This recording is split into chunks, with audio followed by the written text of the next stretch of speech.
టాలీవుడ్లో film federation workers సమ్మె కొనసాగుతుంది. సినీ కార్మికుల సమ్మెతో షూటింగ్స్ పూర్తిగా నిలిచిపోయాయి. కార్మికుల సమస్యలపై ఫిలిం ఛాంబర్ కోఆర్డినేషన్ కమిటీ భేటీ అయింది. ఈ సమావేశంలో షూటింగ్స్ బంద్ వ్యవహారం ఓ కొలిక్కి వచ్చే అవకాశం ఉన్నట్లు సమాచారం. తమ సమస్యలను పరిష్కరించకపోతే ఆమరణ నిరాహార దీక్ష చేస్తామని కార్మికులు హెచ్చరిస్తున్నారు.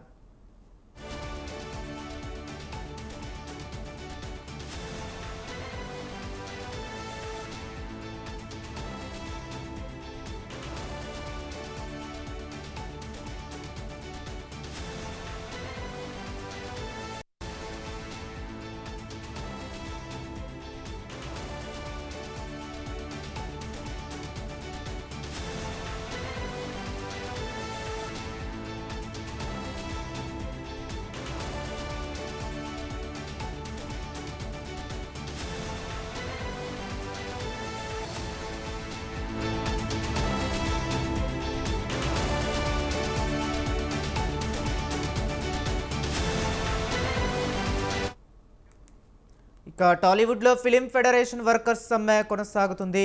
సినీ కార్మికుల సమ్మెతో షూటింగ్స్ పూర్తిగా నిలిచిపోయాయి. కార్మికుల సమస్యలపై ఫిలిం ఛాంబర్లో కోఆర్డినేషన్ కమిటీ భేటీ అయింది. ఈ సమావేశంలో షూటింగ్స్ బంద్ వ్యవహారం ఓ కొలిక్కి వచ్చే అవకాశం ఉన్నట్లు సమాచారం. తమ సమస్యను పరిష్కరించకపోతే ఆమరణ నిరాహార దీక్ష చేస్తామని కార్మికులు హెచ్చరిస్తున్నారు.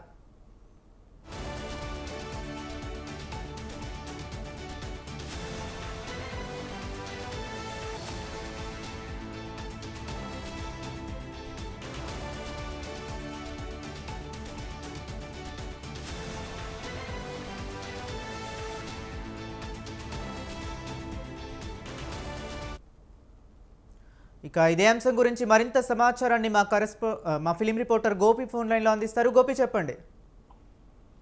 హరీష్, మనం చూసుకోవచ్చు, ఇప్పటికీ ఏదైతే సినీ వేతనాలు పెంచాలని ఇప్పటికి 6వ రోజు చేరుకుంది సమ్మె. అయితే ఏదైతే ఫిలిం సంబంధించి నిర్మాతలు కావచ్చు, ఇటు సినీ కార్మికులు ఇద్దరి మధ్య విభేదాలకు సంబంధించి ఇటు సినీ పెద్దలు కావచ్చు, ఇటు సినీ హీరోలను కలిసిన నేపథ్యంలోనే ఇప్పటికో కొలిక్కి వచ్చే అవకాశం అయితే కనిపిస్తుంది. ఈ రోజు నిన్న అంటే దాదాపు 1 వీక్ నుంచి కూడా వీళ్ళు సమ్మె నిర్వహిస్తున్నారు.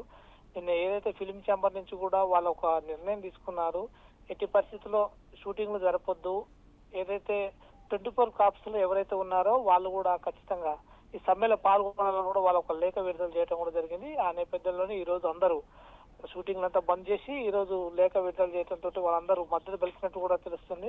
అయితే నిర్మాత మండలి కూడా ఒక నిర్ణయానికి వచ్చినట్టు కూడా తెలుస్తుంది.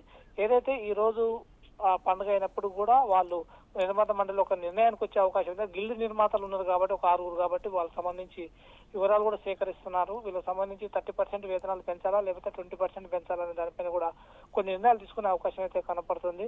అయితే ఇప్పటికే ఫిల్మ్ ఇండస్ట్రీ నుంచి వీళ్ళు కోమటిరెడ్డి ఏదైతే సినిమా ఫోటోగ్రఫీ మంత్రి కోమటిరెడ్డిని కలవడంతో పాటు ఇటు దిల్రాజును కూడా కలిసే అవకాశం అయితే కల్పించారు. దాంతో పాటు వాళ్ళు ఏ నిర్ణయం చెప్పారు ఏంటో దానిపైన కూడా ఇరు వర్గాల మధ్య ఈ రోజు మరికొద్ది సేపట్లో వీళ్ళిద్దరి మధ్య ఏం జరుగుతుంది అనేది తెలియాల్సి ఉంది. Kishore. Okay, right. Thank you Gopi.